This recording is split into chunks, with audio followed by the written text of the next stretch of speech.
तो guys repeating of structures में मैं आपको समझाऊंगा कि जो आपका जो आफ्टर इफेक्ट्स आते हैं वो कैसे काम करते हैं। तो आज मैं आपको रिपीटिंग ऑफ स्ट्रक्चर्स में आफ्टर इफेक्ट्स के बारे में बताऊंगा, जो कि सीसीपीज के अंदर आता है, यानी कि जो पैटर्न्स पहले फेल होते हैं फिर वही पैटर्न दोबारा बनते हैं अपने आप को काम करवाने के लिए।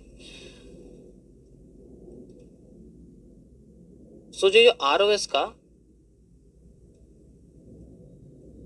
सीसीपीज का कॉन्सेप्ट है, इसके अंदर मैं आपको बताने वाला हूं आज आफ्टर इफेक्ट्स के बारे में। ये कैसे काम करता है और इसके रिलेशन में आपको कैसे मार्केट में वो सिचुएशन मिलेंगी जिसमें री एंट्रीज का मौका मिलेगा। ये जो आफ्टर इफेक्ट्स होते हैं ये बेसिकली मार्केट के री टेस्टिंग एरियाज में बनते हैं, जिन्हें हम लोग एज ए री एंट्री भी कह सकते हैं।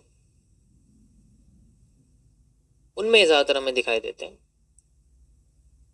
जस्ट लाइक सबसे पहले मैं आपको बताना चाहूंगा किसी एक पैटर्न के जरिए, और ये सभी में काम करते हैं। सो मैं आपको आज शूटिंग स्टार आफ्टर इफेक्ट्स के बारे में बताना चाहता हूं। पहले आप समझिए कि शूटिंग स्टार क्या होता है। शूटिंग स्टार बेसिकली एक ऐसा पैटर्न होता है जो मैं आपको बताऊंगा ये सभी पैटर्न्स के साथ काम करेगा। तो इसके अंदर मैं आपको बताना चाहूंगा सबसे पहले क्योंकि ये दो तरीके से आपको बनता हुआ दिखेगा मार्केट में। एक तो आपको बनता हुआ दिखेगा ये सिंगल कैंडल के साथ, जो सिंगल कैंडल है उसके साथ दिखेगा। दूसरा ये आपको दिखेगा बियरिश एंगल्फिंग के साथ।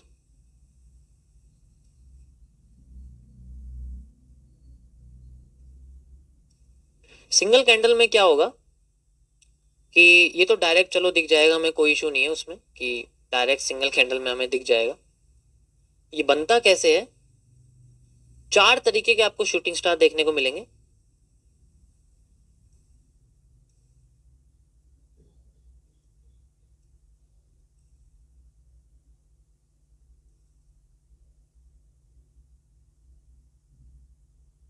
अब इन चारों में कुछ सिमिलैरिटीज हैं और कुछ डिससिमिलैरिटीज हैं। जैसे कि अगर मैं बात करूं, जो सबसे पहले वाला है, यहां से जब आप यहां तक चलोगे तो इनकी पावर बढ़ती चली जाती है, ये और पावरफुल होते चले जाते हैं।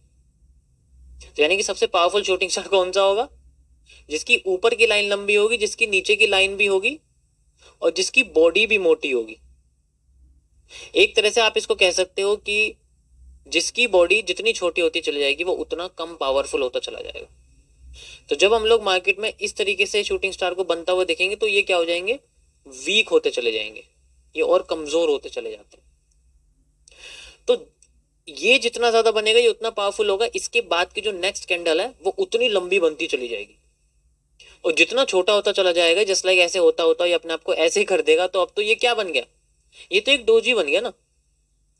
और डोजी तो एक स्केलेटन की तरह होता है, वो कभी खुद काम नहीं करता, उसको एक एक्स्ट्रा कैंडल चाहिए होती है जो कि ज्यादातर केसेस में रिवर्स में काम करती है। यानी कि शूटिंग स्टार की अगर बॉडी खत्म हो गई, वो एक डोजी बन गया, तो वो फिर बाद में एक डोजी की तरह काम करेगा। और उसको एक शरीर चाहिए, वो एक आत्मा है, उसको एक शरीर चाहिए अपने आप को काम करने के लिए। तो उसका तो कॉन्सेप्ट अलग बैठ जाता है। अब यहाँ पर जो शूटिंग स्टार्स होते हैं ये बेसिकली डिपेंड करते हैं, इनकी लोकेशन डिपेंड करती है, इनकी पोजीशन डिपेंड करती है, और इनका शेप तो मैंने आपको बता दिया। तो जितना ज्यादा इसकी मोटी बॉडी होगी उतना ज्यादा इनके अंदर होल्डिंग वॉल्यूम होगा। ये होल्डिंग वॉल्यूम क्या होता है ये मैं आपको वॉल्यूम एनालिसिस में समझाऊंगा। ओवरव्यू आपको दे देता हूं। होल्डिंग वॉल्यूम होता है जिसके अंदर मार्केट में बॉडी होती है, जितनी बड़ी बॉडी होगी उतना ज्यादा उसका होल्डिंग वॉल्यूम होगा, और ये उतना पावरफुल होता चला जाएगा। इसके बाद मार्केट और भी तेजी से गिरने लग जाएगी अगली कैंडल में। जितनी छोटी बॉडी होगी उतना कम होल्डिंग वॉल्यूम होगा। यानी कि एक तरह से आप इसको कह सकते हो कि ट्रस्ट ऑफ सेलर। सेलर का ट्रस्ट होता है कि मार्केट नीचे जाने वाली है, उन्हें भरोसा तभी होगा जब जितनी मोटी बॉडी होगी। जैसे कि एक बहुत बड़ी रेड कैंडल बन गई तो आपको उस पर ज्यादा ट्रस्ट होगा, या फिर बहुत बड़ी विक बन गई उस पर ट्रस्ट होगा, ऐसी कंपनी। तो ट्रस्ट ऑफ सेलर्स तभी होता है जब उन्हें ज्यादा बॉडी मोटी मिलती है। अब यहां पर आफ्टर इफेक्ट्स कैसे काम करते हैं, अगर हम इसको आफ्टर इफेक्ट्स के कॉन्सेप्ट से समझें,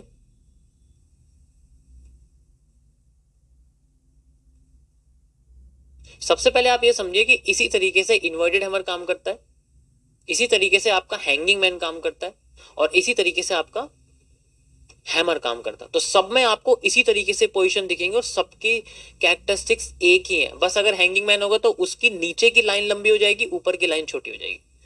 काम वो अपने आप को उसी तरीके से करेगा, पॉजिटिव एरिया में दिखाने की कोशिश करेगा, वो अपने आप को पॉजिटिव करने की कोशिश करेगा। हैंगिंग मैन एक पॉजिटिव पैटर्न की तरह काम करता है अगर वो बॉटम पे है, नेगेटिव की तरह काम करेगा अगर वो टॉप पे है। ऐसे यहाँ शूटिंग स्टार अगर टॉप पे है तो वो नेगेटिव की तरह काम करेगा, अगर वो बॉटम पे है तो वो पॉजिटिव की तरह काम करेगा। आफ्टर इफेक्ट्स में क्या होता है कि पहले ये शूटिंग स्टार बनता है। वैसे तो ये shooting star generally after effects में काम नहीं करता, लेकिन मैं आपको फिर भी बता देता हूं। शूटिंग स्टार बना, उसके बाद मार्केट अपने आप को थोड़ा सा नीचे लेके आई और देन यानी कि एक ग्रीन कैंडल बनाती है या रेड कैंडल बनाती है, यहां से अपने आप को हल्का सा ऊपर उठा देती है और फिर अपने आप को फिर और ऊपर उठाती है और इसको फेल कर देती है। जैसे ही इसको फेल करती है यानी कि इसके हाई को क्रॉस कर देती है, उसके बाद तुरंत एक दोबारा से शूटिंग स्टार बन जाता है और वो शूटिंग स्टार अपने पहले वाले से ज्यादा पावरफुल होता है, उसकी वीक होती है, उसकी बॉडी मोटी होती है और फिर मार्केट वहां से अपने आप को नीचे लेके आ जाती है। This is called A shooting star after effects. आप अगर ग्राफ पे देखोगे तो आपको यही देखने को मिलेगा। ये ज्यादातर आपको जो कंडीशन दिखेगी ये मार्केट के टॉप पर देखने को मिलेगी आपको। तो मैं आपको चार्ट पे ले जाने की गलती नहीं करूंगा क्योंकि ऑब्वियस सी बात है, आप जितना भी टॉप पे जाओगे आपको ये कंडीशन देखने को जरूर मिलेगी। तो this is called shooting star after effects.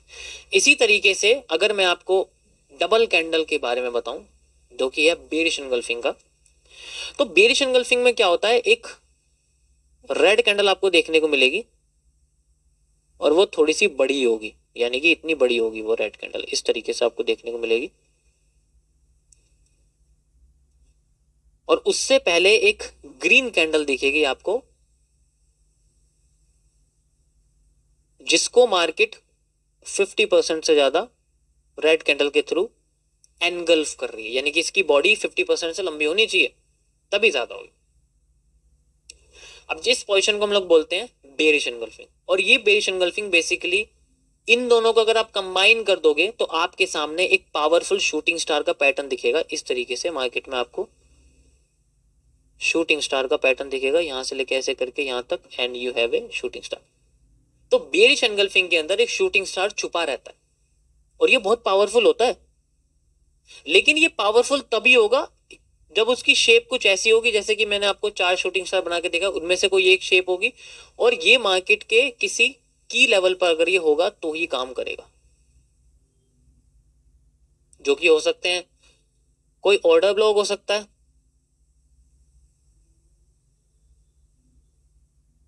ठीक है, या कोई सपोर्ट या रेजिस्टेंस हो सकता है, रेजिस्टेंस और सपोर्ट हो सकता है, तभी ये इस तरीके से आपको देखने को मिलेगा, वरना नहीं मिलेगा। उसके अलावा ये कहीं पर भी बना हुआ है ना तो फेक है। इसकी पोजीशन इसके सिर्फ सपोर्ट, रेजिस्टेंस या ऑर्डर ब्लॉक पे बनती है, यानी कि ये सुपीरियर होना चाहिए, इसकी लाइन सबसे ऊंची होनी चाहिए, पीछे कोई भी लेवल नहीं होना चाहिए कि जो इससे ऊपर हो, ये सबसे ऊपर होना चाहिए। और अगर इसके बाद मार्केट फेल करके ऊपर जा रही है और दोबारा इसी तरह पैटर्न बना रही है तो वो आफ्टर इफेक्ट्स है, ऑलरेडी आपको बता चुका हूं। घूम फिर के दोबारा आपके सामने एक शूटिंग स्टार आ जाएगा। इसी तरीके से हर जगह होता है। ऐसे ही हैमर बनते हैं, हैमर में भी सेम होता है कि जैसे मान के चलो एक हैमर बना हुआ है और मार्केट अपने आप को अगली कैंडल में रेड कैंडल के थ्रू, जैसे मान के चलो रेड कैंडल के थ्रू अपने आप को नीचे लेके आ गई, हैमर को फेल कर दिया, हैमर को फेल करते ही फिर दोबारा मार्केट ने एक हैमर क्रिएट कर देती है और वो हैमर अपने पहले वाले हैमर से ज्यादा पावरफुल होता है। उसकी स्ट्रक्चर आपको कुछ ऐसा देखने को मिलेगा जिसके बारे में आपको ऑलरेडी बता चुका। So this is called after effects, और ये आपको देखने को मिलेगा मार्केट के सपोर्ट पर, ये सपोर्ट पर बनता है।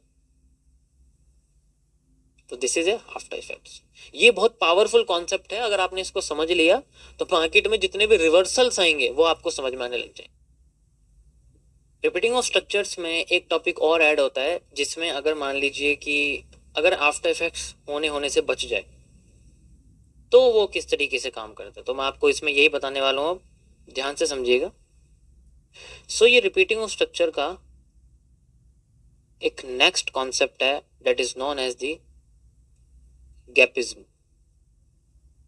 ये गैपिज्म दो तरीके से होता है बेसिकली, मैं अगर बताऊं तो ये गैपिज्म वॉल्यूम फिलअप के अंदर आता है, जो वॉल्यूम फिलअप का कॉन्सेप्ट है। अगर आपने प्रीवियस में बेसिक टू एडवांस में कोर्स में देखा होगा आपने कि मैंने आपको इसमें वॉल्यूम फिलअप का कॉन्सेप्ट बताया, तो इसी के अंदर ये गैपिज्म के कॉन्सेप्ट आते हैं। दैट इज सबसे पहले आता है आपके पास नॉर्मल जो गैपिज्म होता है, और दूसरा आता है आपके पास इनवर्स गैपिज्म। इनवर्स गैपिज्म में बेसिकली आफ्टर इफेक्ट्स के फेलियर के बेसिस पे होता है। कि इनवर्स गैपिज्म में क्या होता है कि ये तब एक्टिव होता है व्हेन आफ्टर इफेक्ट्स फेल्स। यानी कि जैसे हैमर बना, फेल हो गया, और उसके बाद हैमर नहीं बना, इस कंडीशन में इनवर्स गैपिज्म काम करता है। और अगर हैमर क्रॉस नहीं हो पाया, हल्का सा एरिया बच गया, वो गैपिज्म होता है। मैं आपको डायग्राम से समझाता हूँ थोड़ा सा और क्लियर तरीके से आपको समझ में आ जाएगा। जैसे मान लो एक कैंडल है, हैमर जैसी एक कैंडल बनी हुई है हमारे सामने, ठीक है। यहाँ पर हमारे सामने एक हैमर जैसी कैंडल बनती है, मार्केट नीचे आ रही है, जैसे लाइक आप देख सकते हैं ऐसे करके नीचे आई, ठीक है। नीचे आके यहाँ पर मार्केट ने एक हैमर बना दिया, you can see like this, हमारे पास एक हैमर यहाँ बना हुआ। अब ये जो हैमर है ये बेसिकली अगर इसके ऊपर की लाइन है तो और भी अच्छी बात है, वरना तो नीचे की लाइन तो कोई दिक्कत नहीं है। इसके ऊपर का जो विक का एरिया है और इसके नीचे का जो विक का एरिया, ये सारे वॉल्यूम फिलअप के कॉन्सेप्ट होते हैं। ये वॉल्यूम फिलअप होता है। तो ज्यादातर कंडीशन मार्केट क्या करती है, अगली कैंडल अगर मार्केट रेड बना देती है और इस हैमर को क्रॉस करने में फेल होने के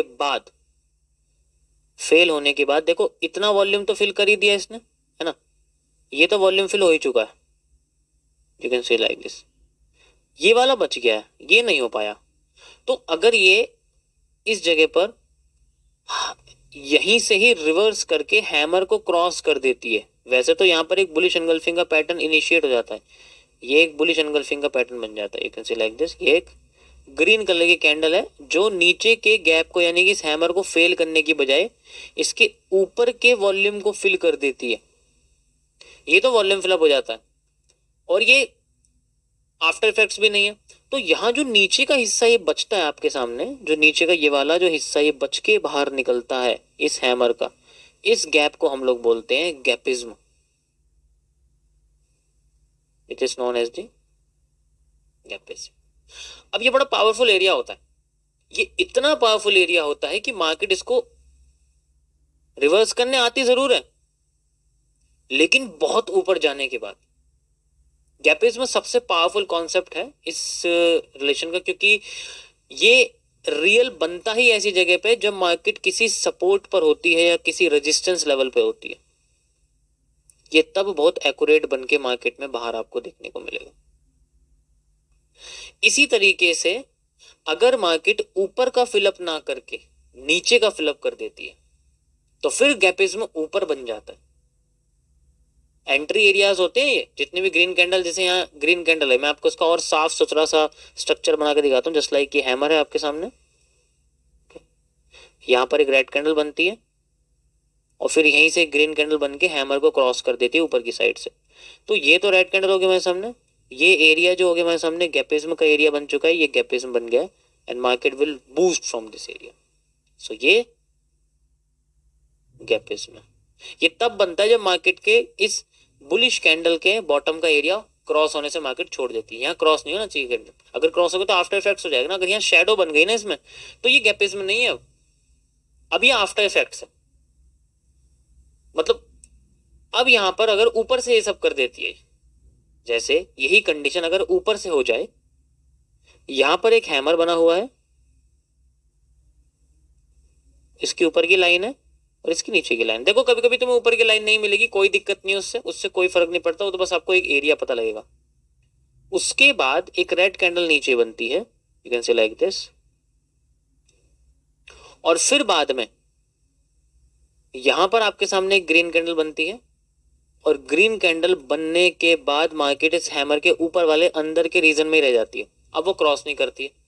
यानी इसका हाई नहीं ब्रेक करा, है ना भाई, इसका हाई ब्रेक करा ही नहीं, और अगर हाई ब्रेक करने की बजाय मार्केट अगली कैंडल में लो ब्रेक कर देती है या फिर टुकड़ों में करती है, देखो या तो ऐसे करेगी या फिर इसकी बजाय ये टुकड़ों में करेगी, इस तरीके से कर करके आएगी, ठीक है। इसमें क्या होगा, नीचे तुम्हें शेडो देखने को मिलेगी जो मार्केट को रोकेंगे, नीचे से बुलिश प्रेशर पड़ेगा इसके पास, और फिर ये अपना जो लो ब्रेक कर सकती है, जैसे ही अपना लो ब्रेक करेगी और ऊपर का एरिया, जो ये एरिया बच जाता है फिल होने से, क्रॉस होने से, अगर ये क्रॉस हो गया तो हैमर के इन्वर्जन इफेक्ट लगेंगे, हैमर उल्टा काम करना शुरू कर जाएगा।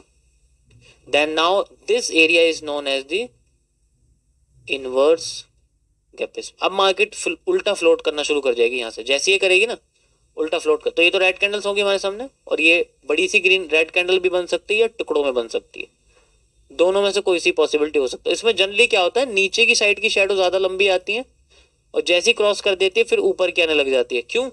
क्योंकि जब किसी लेवल पे होती है ना मार्केट, तो उसमें नीचे से प्रेशर आता है, उसको रोकने की पूरी कोशिश करते हैं, और इसी का फायदा उठा के ये लोग एकदम से बर्स्ट कर देते हैं वॉल्यूम और फिर मार्केट को नीचे फ्लोट करना शुरू कर देते हैं, और ये भी बहुत पावरफुल मूव जनरेट करके देता है। This is called a inverse gapis. ये बहुत पावरफुल कॉन्सेप्ट है and one of the most, SAC के अंदर मैंने इसको डाला हुआ है। SAC का मतलब होता है सुपर एक्यूरेसी कॉन्सेप्ट। मैं पहले ऑलरेडी आपको पहले वाले कोर्स में बता चुका हूँ इसके बारे में, सुपर एक्यूरेसी कॉन्सेप्ट। MMC के SAC के पार्ट में मैंने इसको डाला हुआ है। ये बहुत पावरफुल कॉन्सेप्ट है गैपिज्म का। छोटा सा एरिया इतना बड़ा मूव क्रिएट कर देता है कि आप जान नहीं सकते, आप यकीन नहीं कर सकते। नेक्स्ट CCP के बारे में हम लोग बात करते हैं, दूसरा वाला जो CCP है उसके बारे में हम लोग बात कर रहे हैं। तो हम बात करेंगे MMC के नेक्स्ट CCP के बारे में, जो कि बेसिकली बना है 4 कैंडलस्टिक पैटर्न को मिला के, also known as the tree. ये बहुत पावरफुल एरिया है, ये इतनी आसानी से बनता नहीं है। ये बेसिकली जब बनता है जब मार्केट वॉल्यूम एग्जॉस्ट कर देती है। अबे वॉल्यूम एग्जॉस्ट क्या होता है इसके बारे में हम लोग बात करेंगे। अभी के लिए आप फिलहाल ये समझिए कि जो वॉल्यूम एग्जॉस्ट है वो ब्रेकआउट के बाद का एरिया होता है। जैसे मार्केट ब्रेकआउट या ब्रेकडाउन कर देती है ना, तो उसके बाद का जितना एरिया होता है वो वॉल्यूम एग्जॉस्ट होता है। बस आप अभी ये समझे, तो उस जगह पे मार्केट के रिवर्सल पर ये पैटर्न बनता है। जैसे मान लीजिए ये मार्केट का एक W है और ये M बन गया और मार्केट ने नीचे की साइड से मान लीजिए ब्रेकआउट दे दिया इस तरीके से, तो ये पैटर्न इस जगह आपको देखने को मिला, यानी कि एक ब्रेकआउट पर ये फेकआउट बनाने की कोशिश करता है पैटर्न, और अगर ये सक्सेसफुल बन जाता है तो मार्केट में वो एरिया फेकआउट में कन्वर्ट हो जाता है और हम जैसे लोग रिवर्सल में मार्केट में पूरा का पूरा प्रॉफिट खा जाते हैं, ठीक है। तो इसलिए ये फेकआउट के लिए होता है। मैं आपको बताता हूं कि ये ट्री पैटर्न बनता कैसे। One of the most powerful reversal patterns में आता है, आप समझ लीजिए कि ये भी बहुत ज्यादा पावरफुल है। इसे भी मैंने सुपर एक्यूरेसी कॉन्सेप्ट में डाला हुआ है MMC के अंदर, बहुत पावरफुल है। अब समझिए ये बनता कैसे, कि जैसे मान लीजिए मार्केट नीचे आती है और नीचे आती है और इस जगह पर मार्केट अपने आप को कंसोलिडेट करने लग जाती है एंड देन फिर बाद में एक ब्रेकआउट देती है छोटा सा इस जगह पे। अब यहाँ से लेके हर बार जितनी सप्लाई मार्केट में, यानी कि जितना डाउन ट्रेंड बन रहा था, देख सकते हो यहाँ से लेके मार्केट जितना यहाँ तक गिर रही थी, हर बार वो यहाँ से लेके उतना ही गिर रही थी। इस बार क्या हुआ, वो यहाँ से लेके यहाँ तक गिरने के बजाय एक्स्ट्रा गिर गई। तो यहाँ से लेके यहाँ तक का एरिया क्या हो गया हमारे लिए, ये हो गया हमारे लिए वॉल्यूम बर्स्ट का area. I already told you कि ये वॉल्यूम बर्स्ट का एरिया ये होता है। अब ये अगर नीचे आ गया, मार्केट का लो क्या है, सबसे लो, यानी कि बड़े टाइम फ्रेम के लिए भी अगर देखें हम लोग तो ये लो इसका ये मार्केट का लो। अब ये यहां से अगर इसको भी ब्रेक कर दे, अब इसके वॉल्यूम बर्स्ट तो आपका यहां से लेकर यहां तक रहेगा, ब्रेकआउट तक का एरिया रहेगा वॉल्यूम बर्स्ट। अगर मार्केट में यहाँ रिवर्सल आता है तो अच्छी बात है, यहां से रिवर्स करके जा सकते हो। अगर नहीं आता है तो फिर वॉल्यूम बर्स्ट पे मेजर रिवर्सल आता है। यहाँ तो माइनर रिवर्सल्स होते हैं कि यहाँ जाके अंडर यहीं घुस जाएगी, लेकिन मेजर रिवर्सल ऊपर का भी हाई तोड़ देता है। तो यहाँ पर जो जिस तरीके से आपको यहाँ देखने को मिलेगा, अब यहाँ पर आपको अगर रिवर्सल पैटर्न दिख जाए, कैसे वाला, कि मार्केट में रेड कैंडल बनी ब्रेकआउट के बाद और फिर एक रेड कैंडल बनी, थोड़ी सी छोटी बेशक हो गई है, उसके बाद मार्केट में यहाँ एक ग्रीन कैंडल बनती है जो इस पहले वाली रेड कैंडल से छोटी भी हो सकती है, बड़ी भी हो सकती है, ऐसा कुछ नहीं है, ये पहली छोटी बड़ी लेकिन दूसरी वाली जो ग्रीन कैंडल है वो दूसरी वाली रेड कैंडल से बड़ी ही होनी चाहिए, उसके हाई को क्रॉस कर देनी चाहिए।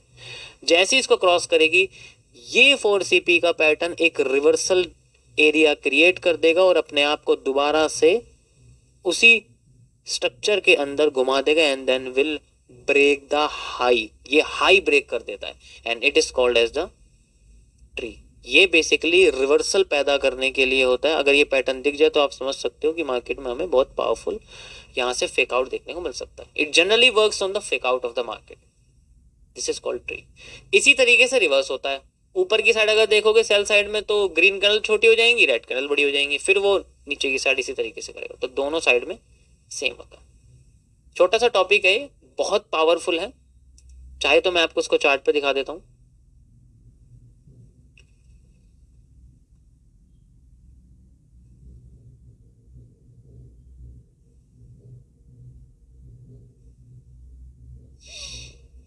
ये आपको मार्केट में बिल्कुल क्लियर नहीं दिखने वाला, इसके लिए आपको कई बार इसको जो है खोजना पड़ेगा, क्योंकि इतनी आसानी से दिखता नहीं है। बट फिर भी मैं कह सकता हूँ कि आपको पूरी की पूरी हेल्प मिलेगी इससे। जस्ट लाइक आप यहाँ देख सकते हो, ये चारों पैटर्न्स आपको दिख रहे होंगे। ये देखो, ये एक ट्री पैटर्न है। रेड छोटी हो गई, ग्रीन उससे बड़ी हो गई, और अगली वाली ग्रीन ने पहले वाली ग्रीन को ब्रेक कर दिया, इसका हाई भी ब्रेक कर दिया। And now we have a clear move. आप देख सकते हो कितना बड़ा मूव निकाल के इसने हमें दिया है। इसी तरीके से डाउन साइड का होता है, लाइक आप देख सकते हो, ये भी आपको दिखेगा। ये सेम आपको दिख रहा है 4CP, 1 2 3 4, दोनों रेड कैंडल्स दोनों ग्रीन कैंडल से बड़ी है। Market is moving down side. आप देखो, या तो ये आपको टॉप पे दिखेगा या ये आपको बॉटम पे दिखेगा। अभी बॉटम पे था, देखो अभी ये बॉटम पे था ना, ये बॉटम पकड़ लिया एंड ये हमने टॉप पकड़ लिया। और बाकी देखो, इसमें आपको सेंट्रल एरिया पे दिखने वाला नहीं है, सेंट्रल एरिया पे दिखेगा। ये नहीं हो सकता, क्योंकि एक ही कैंडल डायरेक्ट क्रॉस कर रही है, इसका कोई लॉ नहीं है। ये टुकड़ों में करनी चाहिए, टुकड़ों में होगी तो पावरफुल होगी।